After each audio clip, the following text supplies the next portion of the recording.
Praise lord అందరికీ. Bible reading in 1 year, day 45, August 14. సంఖ్యాకాండం 7వ అధ్యాయం నుండి చదువుకుందాం. మోషే మందిరంను నిలువపెట్టుట ముగించి దాన్ని అభిషేకించి ప్రతిష్ఠించి దాని ఉపకరణములన్నిటినీ బలిపీఠంను దాని పాత్రలన్నిటినీ చేయించి అభిషేకించి వాటిని ప్రతిష్ఠించిన దినమున తమ తమ పితరుల కుటుంబములలో ప్రధానులను గోత్ర ముఖ్యులను లెక్కింపబడిన వారి మీద అధిపతులనైన ఇశ్రాయేలులోని ప్రధానులు అర్పణములు తెచ్చిరి. వారు ఇద్దరిద్దరికి ఒక్కొక్క బండి చొప్పునను ప్రతివానికి ఒక్కొక్క ఎద్దు చొప్పునను 6 గూడు బండ్లను 12 ఎద్దులను యెహోవా సన్నిధికి తీసుకొని వచ్చిరి. వారు మందిరం ఎదుటికి వాటిని తీసుకొని వచ్చిరి. అప్పుడు యెహోవా మోషేకు ఇలాగూ సెలవిచ్చెను, నీవు వారి యొద్ద ఈ వస్తువులను తీసుకొనుము, అవి ప్రత్యక్షపు గుడారం యొక్క సేవకై యుండును. నీవు వాటిని లేవీలలో ప్రతివానికిని వాని సేవ చొప్పున ఇయ్యవలెను. మోషే ఆ బండ్లను ఆ ఎద్దులను తీసుకొని లేవీయులకి ఇచ్చెను. అతడు 2 బండ్లను 4 ఎద్దులను వారి సేవ చొప్పున గెర్షోనీయులకు ఇచ్చెను. అతడు 4 బండ్లను 8 ఎద్దులను యాజకుడగు అహరోను కుమారుడైన ఈతమారు చేతి క్రింద సేవ చేయు మెరారీలకు వారి సేవ చొప్పున ఇచ్చెను. కహాతీయులకు ఇయ్యలేదు. ఏలయనగా పరిశుద్ధ స్థలపు సేవ వారిది, తమ భుజముల మీద మోయుటకే వారి పని కనుక వారికి వాహనములను నియమింపలేదు. బలిపీఠము అభిషేకింపబడిన నాడు ఆ ప్రధానులు దానికి ప్రతిష్టార్పణములను తెచ్చిరి. ప్రధానులు బలిపీఠం ఎదుటికి తమ తమ అర్పణములను తెచ్చిరి. బలిపీఠమును ప్రతిష్ఠించకు వారిలో ఒక్కొక్క ప్రధానుడు ఒక్కొక్క దినమున తన అర్పణమును అర్పింపవలెనని యెహోవా మోషేకు సెలవిచ్చెను. మొదటి దినమున తన అర్పణము తెచ్చినవాడు అమినాదాబు కుమారుడును యూదా గోత్రికుడునైన నయసోను. అతడు పరిశుద్ధమైన తులపు పరిమాణమును బట్టి 130 తులముల ఎత్తుగల వెండి గిన్నెను 70 తులముల ఎత్తుగల వెండి ప్రోక్షణ పాత్రను నైవేద్యంగా ఆ రెంటి నిండా నూనెతో కలిసిన గోధుమ పిండిని ధూపద్రవ్యంతో నిండిన 10 తులముల బంగారు ధూపార్తిని దహనబలిగా ఒక చిన్న కోడెను, ఒక పొట్టేలును, ఏడాది గొర్రెపిల్లను, అపరాధ పరిహారార్థ బలిగా ఒక మేకపిల్లను, సమాధాన బలిగా 2 కోడెలను, 5 పొట్టేలను, 5 మేకపోతులను, ఏడాదివి 5 గొర్రెపిల్లలను తన అర్పణముగా తెచ్చెను. ఇది అమ్మినాదాబు కుమారుడైన నయసోను అర్పణము. 2వ దినమున అర్పణము తెచ్చినవాడు నూయారు కుమారుడును ఇస్సాకారీయులకు ప్రధానుడునైన నెతనేలు. అతడు పరిశుద్ధమైన తులుపు పరిమాణమును బట్టి 130 తులముల ఎత్తుగల వెండి గిన్నెను 70 తులముల ఎత్తుగల వెండి ప్రోక్షణ పాత్రను నైవేద్యంగా ఆ రెంటి నిండా నూనెతో కలిపిన గోధుమ పిండిని ధూపద్రవ్యముతో నిండిన 10 తులముల బంగారు ధూపార్తిని దహనబలిగా ఒక చిన్న కోడెను, ఒక పొట్టేలును, ఏడాది గొర్రెపిల్లను, పాప పరిహారార్థ బలిగా ఒక మేకపిల్లను, సమాధాన బలిగా 2 కోడెలను, 5 పొట్టేలను, 5 మేకపోతులను, ఏడాది 5 గొర్రెపిల్లలను తన అర్పణముగా తెచ్చాను. ఇది సూయారు కుమారుడైన నెతనేలు అర్పణము. 3వ దినమున అర్పణమును తెచ్చినవాడు హేలోను కుమారుడును జెబూలూను కుమారులకు ప్రధానుడునైన ఎలియాబు. అతడు పరిశుద్ధమైన తులుపు పరిమాణమును బట్టి 130 తులముల ఎత్తుగల వెండి గిన్నెను 70 తులముల ఎత్తుగల వెండి ప్రోక్షణ పాత్రను నైవేద్యంగా ఆ రెంటి నిండా నూనెతో కలిసిన గోధుమ పిండిని ధూపద్రవ్యంతో నిండి ఉన్న 10 తులముల బంగారు ధూపార్తిని దహనబలిగా ఒక చిన్న కోడెను, ఒక పొట్టేలును, ఏడాది గొర్రెపిల్లను, పాప పరిహారార్థ బలిగా ఒక మేకపిల్లను, సమాధాన బలిగా 2 కోడెలను, 5 పొట్టేలను, 5 మేకపోతులను, ఏడాదివి 5 గొర్రెపిల్లను తన అర్పణముగా తెచ్చెను. ఇది హేలోను కుమారుడైన ఎలియాబు అర్పణము. 4వ దినమున అర్పణము తెచ్చినవాడు షెదెయూరు కుమారుడును రూబేనీలకు ప్రధానుడునైన ఎలిసూరు. అతడు పరిశుద్ధమైన తులుపు పరిమాణమును బట్టి 130 తులముల ఎత్తుగల వెండి గిన్నెను 70 తులముల ఎత్తుగల వెండి ప్రోక్షణ పాత్రను నైవేద్యంగా ఆ రెంటి నిండా నూనెతో కలిసిన గోధుమ పిండిని ధూపద్రవ్యంతో నిండి ఉన్న 10 తులముల బంగారు ధూపార్తిని దహనబలిగా ఒక చిన్న కోడెను, ఒక పొట్టేలును, ఏడాది గొర్రెపిల్లను, పాప పరిహారార్థ బలిగా ఒక మేకపిల్లను, సమాధాన బలిగా 2 కోడెలను, 5 పొట్టేలను, 5 మేకపోతులను, ఏడాదివి 5 గొర్రెపిల్లలను తన అర్పణముగా తెచ్చెను. ఇది షేదేయూరు కుమారుడైన ఎలిసూరు అర్పణము. 5వ దినమున అర్పణమును తెచ్చినవాడు సురిషదాయి కుమారుడును షిమ్యోనీయులకు ప్రధానుడునైన షెలుమియేలు. అతడు పరిశుద్ధమైన తులుపు పరిమాణమును బట్టి 130 తులముల ఎత్తుగల వెండి గిన్నెను 70 తులముల ఎత్తుగల వెండి ప్రోక్షణ పాత్రను నైవేద్యంగా ఆ రెంటి నిండా నూనెతో కలిసిన గోధుమ పిండిని ధూపద్రవ్యంతో నిండి ఉన్న 10 తులముల బంగారు ధూపార్తిని దహనబలిగా ఆ చిన్న కోడెను, ఒక పొట్టేలను, ఏడాది గొర్రెపిల్లను, పాప పరిహారార్థ బలిగా ఒక మేకపిల్లను, సమాధాన బలిగా 2 కోడెలను, 5 పొట్టేలను, 5 మేకపోతులను, ఏడాదివి 5 గొర్రెపిల్లలను తన అర్పణముగా తెచ్చెను. ఇది సురీషదాయి కుమారుడైన షెలుమియేలు అర్పణము. 6వ దినమున అర్పణమును తెచ్చినవాడు దెయువేలు కుమారుడును, గాదీలకు ప్రధానుడైన ఎలియాసాప. అతడు పరిశుద్ధమైన తులపు పరిమాణమును బట్టి 130 తులముల ఎత్తుగల వెండి గిన్నెను, 70 తులముల ఎత్తుగల వెండి ప్రోక్షణ పాత్రను, నైవేద్యంగా ఆ రెంటి నిండా నూనెతో కలిసిన గోధుమ పిండిని, ధూపద్రవ్యంతో నిండి ఉన్న 10 తులముల బంగారు ధూపార్తిని, దహనబలిగా ఒక చిన్న కోడెను, ఒక పొట్టేలును, ఏడాది గొర్రెపిల్లను, పాప పరిహారార్థ బలిగా ఒక మేకపిల్లను, సమాధాన బలిగా 2 కోడెలను, 5 పొట్టేలను, 5 మేకపోతులను, ఏడాదివి 5 గొర్రెపిల్లలను తన అర్పణంగా తెచ్చెను.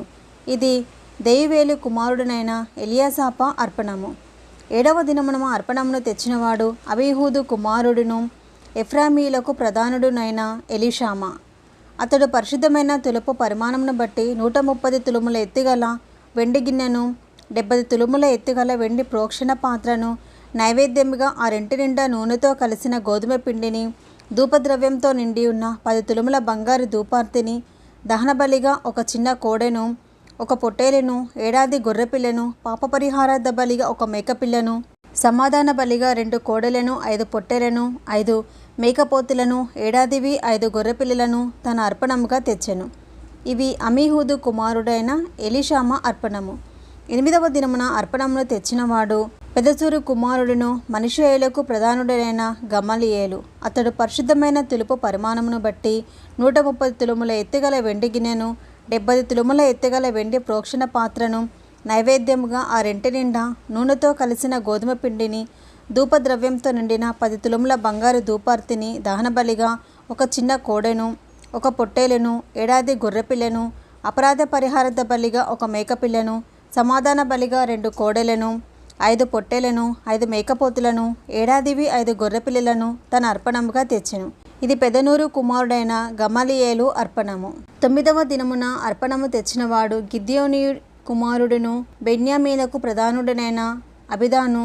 అతడు పరిశుద్ధమైన తులపు పరిమాణమును బట్టి 130 తులముల ఎత్తుగల వెండి గిన్నెను, 70 తులముల ఎత్తుగల వెండి ప్రోక్షణ పాత్రను, నైవేద్యంగా ఆ రెంటి నిండా నూనెతో కలిసిన గోధుమ పిండిని, ధూపద్రవ్యంతో నిండి ఉన్న 10 షెకెలుల బంగారు ధూపార్తిని, దహనబలిగా ఒక చిన్న కోడెను, ఒక పొట్టేలును, ఏడాది గొర్రెపిల్లను, పాప పరిహారార్థ బలిగా ఒక మేకపిల్లను, సమాధాన బలిగా 2 కోడెలను, 5 పొట్టేలను, 5 మేకపోతులను, ఏడాదివి 5 గొర్రెపిల్లలను తన అర్పణముగా తెచ్చెను.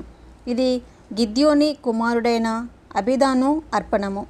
10వ దినమున అర్పణమును తెచ్చినవాడు అమిషదాయి కుమారుడును, దానీయులకు ప్రధానుడునైన అహియెజెరు.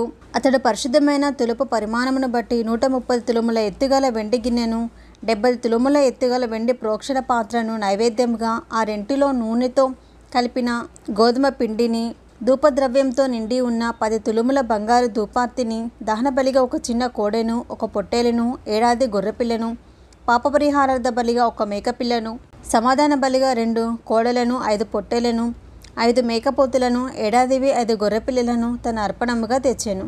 ఇది అమిషదాయి కుమారుడైన అహియెజెరు అర్పణము. 11వ దినమున అర్పణము తెచ్చినవాడు ఒక్రాను కుమారుడును, ఆషేరీయులకు ప్రధానుడునైన పగీయేలు.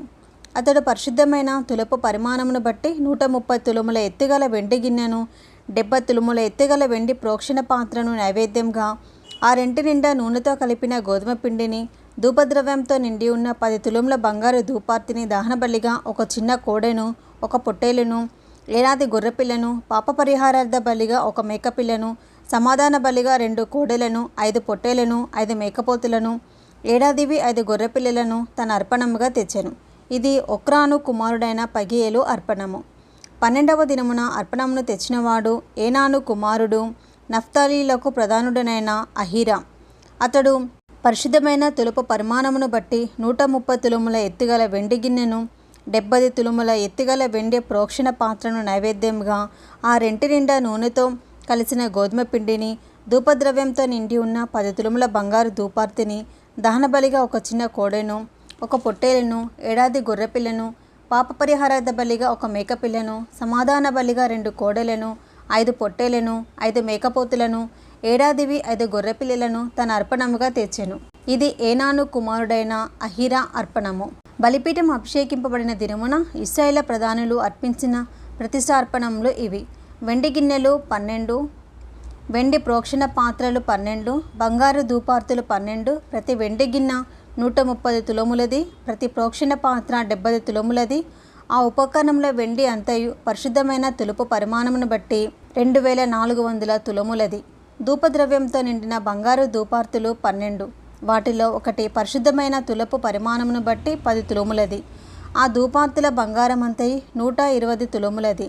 దహనబలి పశువులన్నీ 12 కోడెలు, 12 పొట్టేళ్ళు 12, ఏడాదివైన గొర్రెపిల్లలు 12, వాటి నైవేద్యములను, పాపపరిహారార్థమైన మగ మేక పిల్లలు 12, సమాధాన బలి పశువులన్నీ 24 కోడెలు, పొట్టేళ్ళు 60, మేకపోతులు 60, ఏడాదివైన గొర్రెపిల్లలు 60.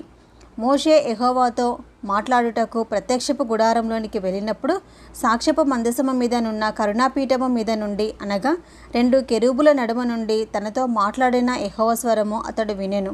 అతడు ఆయనతో మాట్లాడెను. సంఖ్యాకాండం 8వ అధ్యాయము. యెహోవా మోషేకు ఇలాగ సెలవిచ్చెను: నీవు అహరోనుతో, నీవు దీపములను వెలిగించినప్పుడు ఆ 7 దీపముల వెలుగు దీపవృక్షమునకు ముందు పడినట్లు వాటిని వెలిగింపవలెనని చెప్పుమనెను. అహరోను అలాగూ చేసెను. యెహోవా మోషేకు ఆజ్ఞాపించినట్టు అతడు దీపవృక్షమునకు ఎదురుగా దాని దీపములను వెలిగించెను. ఆ దీపవృక్షము బంగారు నక్షి పని గలది. అది దాని స్తంభము మొదలుకొని పుష్పముల వరకు నక్షి పని గలది. యెహోవా కనబర్చిన మాదిరిని బట్టి మోషే ఆ దీపవృక్షమును చేయించెను. మరియు యెహోవా మోషేకు ఇలాగ సెలవిచ్చెను: నీవు ఇశ్రాయేలు నుండి లేవీలను ప్రత్యేకించి వారిని పవిత్రపరచుము. వారిని పవిత్రపరచుటకు నీవు వారికి చేయవలసినదేమనగా, వారి మీద పాపపరిహారార్థ జలమును ప్రోక్షింపుము. అప్పుడు వారు మంగలి కత్తితో తమ శరీరమంతయు గొరిగించుకొని తమ బట్టలు ఉతుకుకొని పవిత్రపరచుకున్న తర్వాత వారు ఒక కోడెను, దాని నైవేద్యమును, అనగా తైలంతో కలిపిన గోధుమ పిండిని తేవలెను. నీవు పాపపరిహారార్థ బలిగా మరి ఒక కోడెను తీసుకొని రావలెను. అప్పుడు నీవు ప్రత్యక్షపు గుడారం ఎదుటికి లేవీలను తోడుకొని వచ్చి ఇశ్రాయేలు సర్వసమాజమును పోగు చేయవలెను. నీవు యెహోవా సన్నిధికి లేవీలను తోడుకొని వచ్చిన తర్వాత ఇశ్రాయేలు తమ చేతులను ఆ లేవీల మీద ఉంచవలెను. లేవీయులు యెహోవా సేవ చేయువారవుటకు అహరోనును ఇశ్రాయేలును ప్రతిష్ఠార్పణముగా వారిని యెహోవా సన్నిధిని ప్రతిష్ఠింపవలెను. లేవీలు ఆ కోడెల తలల మీద తమ చేతులు నుంచిన తర్వాత నీవు లేవీల నిమిత్తము ప్రాయశ్చిత్తం చేయనట్లు యెహోవాకు వాటిలో ఒక దానిని పాపపరిహారార్థ బలిగాను, 2వ దానిని దహన బలిగాను అర్పించి అహరోను ఎదుటను అతని కుమారుల ఎదుటను లేవీలను నిలవపెట్టి యెహోవాకు ప్రతిష్ఠార్పణముగా వారిని అర్పింపవలెను. అట్లు నీవు ఇశ్రాయేలులో నుండి లేవీలను వేరుపరచవలెను. లేవీలు నా వారై ఉందురు. తర్వాత నీవు వారిని పవిత్రపరిచి ప్రతిష్ఠార్పణముగా వారిని అర్పించినప్పుడు లేవీలు ప్రత్యక్షపు గుడారంలో సేవ చేయుటకే లోపలికి వెళ్ళవచ్చును. ఇశ్రాయేలులో వారు నా వశము చేయబడిన వారు. తొలుచూలైన ప్రతివానికిని, అనగా ఇశ్రాయేలులో ప్రథమ సంతానం అంతటికిని ప్రతిగా వారిని నేను తీసుకొని ఉన్నాను. ఎలయనగా మనుషులలోనూ పశువులలోనూ ఇశ్రాయేలులో తొలిచూలు అయినది యావత్తును నాది. ఐగుప్తు దేశంలో తొలిచూలు అయిన ప్రతివానిని నేను సంహరించిన నాడు వారిని నా కొరకు ప్రతిష్ఠించుకుంటుని. ఇశ్రాయేలులో తొలిచూలు అయిన ప్రతివానికి మారుగా లేవీలను తీసుకొని ఉన్నాను. మరియు ప్రత్యక్షపు గుడారంలో ఇశ్రాయేలు నిమిత్తము సేవ చేయుటకును, ఇశ్రాయేలు నిమిత్తము ప్రాయశ్చిత్తం చేయుటకును ఇశ్రాయేలులో లేవీలను అహరోనుకును అతని కుమారులకును ఇచ్చి అప్పగించి ఉన్నాను. అందువలన ఇశ్రాయేలు పరిశుద్ధ మందిరమునకు సమీపించినప్పుడు ఏ తెగులైనను ఇశ్రాయేలుకు సంభవింపకపోవును అని చెప్పాను. అప్పుడు మోషే అహరోనులు ఇశ్రాయేలు సర్వసమాజము యెహోవా లేవీలను గూర్చి మోషేకు ఆజ్ఞాపించిన సమస్తమును బట్టి లేవీలు ఎడల చేసిరి. ఇశ్రాయేలు వారికి అట్లే చేసిరి. లేవీలు తమను పవిత్రపరచుకొని తమ బట్టలు ఉతుకుకొనిన తర్వాత అహరోను యెహోవా సన్నిధిని ప్రతిష్ఠార్పణముగా వారిని అర్పించెను. వారిని పవిత్రపరచుటకు అహరోను వారి నిమిత్తము ప్రాయశ్చిత్తం చేశాను. తర్వాత లేవీలు అహరోను ఎదుటను అతని కుమారుల ఎదుటను ప్రత్యక్షపు గుడారంలో సేవ చేయుటకు లోపలికి వెళ్ళిరి.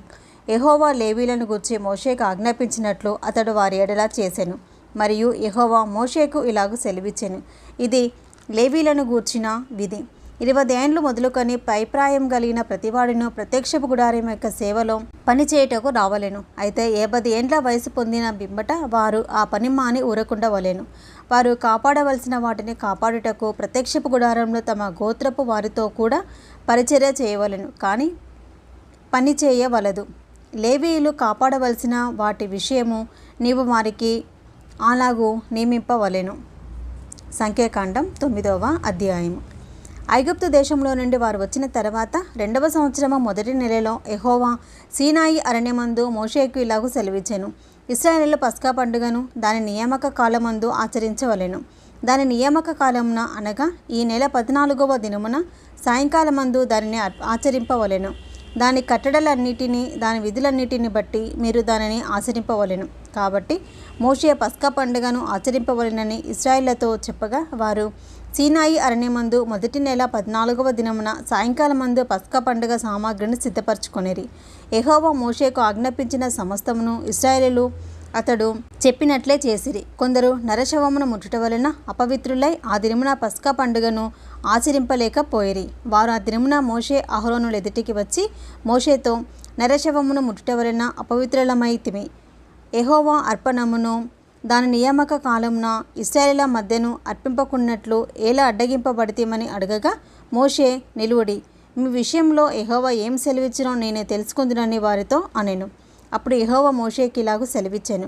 నీవు ఇశ్రాయేలుతో ఇట్లనము, మీలో కానీ మీ వంశంలో కానీ ఒకడు శవమును ముట్టుట వలన అపవిత్రుడైనను దూర ప్రయాణం చేయుచుండినను అతడు యెహోవా పస్కా పండుగను ఆచరింపవలెను. వారు 2వ నెల 14వ దినమున సాయంకాలము దానిని ఆచరించి పొంగని వాటితోనూ చేదు ఆకుకూరలతోనూ దానిని తినవలెను.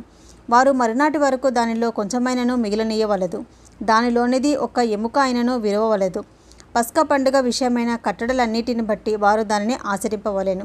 ప్రయాణంలో ఉండని పవిత్రుడు పస్కాను ఆచరించుట మానినెడల ఆ మనుషుడు తన జనుల నుండి కొట్టివేయబడును. అతడు యెహోవా అర్పణమును దాని నియామక కాలమున అర్పింపలేదు కనుక ఆ మనుషుడు తన పాపమును తానే భరింపవలెను. మీలో నివసించు పరదేశి యెహోవా పస్కాను ఆచరింప గోరినప్పుడు అతడు పస్కా కట్టడ చొప్పున దాని విధిని బట్టియే దానిని చేయవలెను. పరదేశికిని మీ దేశంలో పుట్టిన వానికిని మీకును ఒకటే కట్టడ ఉండవలెను. వారు మందసమును నిలవబెట్టిన దినమున మేఘము సాక్ష్యపు గుడారంలోని మందిరమును కమ్మెను. సాయంకాలము మొదలుకొని ఉదయం వరకు అగ్ని వంటి ఆకారము మందిరం మీద ఉండెను. నిత్యమును అలాగే జరిగెను. మేఘము మందిరమును కమ్మెను. రాత్రి యందు అగ్ని వంటి ఆకారము కనబడెను. ఆ మేఘము గుడారము మీద నుండి పైకెత్తబడినప్పుడు ఇశ్రాయేలీయులు ప్రయాణమై సాగిరి. ఆ మేఘం ఎక్కడ నిలిచెనో అక్కడనే ఇశ్రాయేలీయులు తమ గుడారములను వేసుకొనిరి. యెహోవా నోటి మాట చొప్పున ఇశ్రాయేలీయులు ప్రయాణమై సాగిరి. యెహోవా నోటి మాట చొప్పున వారు తమ గుడారములను వేసుకొనిరి. ఆ మేఘము మందిరము మీద నిలిచి ఉండిన దినములన్నయూ వారు నిలిచిరి. ఆ మేఘము బహుదినములు మందిరము మీద నిలిచినడలా ఇశ్రాయేలీయులు యెహోవా విధిని అనుసరించి ప్రయాణం చేయకుండిరి. మేఘము కొన్ని దినములు మందిరము మీద నిలిచినడలా వారును నిలిచిరి. యెహోవా నోటి మాట చొప్పుననే నిలిచిరి. యెహోవా నోటి మాట చొప్పుననే ప్రయాణం చేసిరి. అలాగే మేఘము సాయంకాలము మొదలుకొని ఉదయం వరకు నిలిచినడలా ఉదయమందు ఆ మేఘము పైకెత్తబడగానే వారు ప్రయాణం చేసిరి. పగలేమి రాత్రి ఏమి ఆ మేఘము పైకెత్తబడినప్పుడే వారు ప్రయాణం చేసిరి. ఆ మేఘం 2 దినములు కానీ 1 నెల కానీ ఏడాది కానీ తడువు చేసి మందిరము మీద నిలిచినడలా ఇశ్రాయేలీయులు ప్రయాణం చేయక తమ గుడారములలో నిలిచిరి. అది ఎత్తబడినప్పుడు వారు ప్రయాణం చేసిరి. యెహోవా మాట చొప్పున వారు తమ గుడారములను వేసుకొనిరి. యెహోవా మాట చొప్పున వారు ప్రయాణం చేసిరి. మోషే ద్వారా యెహోవా చెప్పిన మాటను బట్టి యెహోవా ఆజ్ఞను అనుసరించి నడిచిరి. ఇది ఈరోజు భాగం అండి. Praise the lord.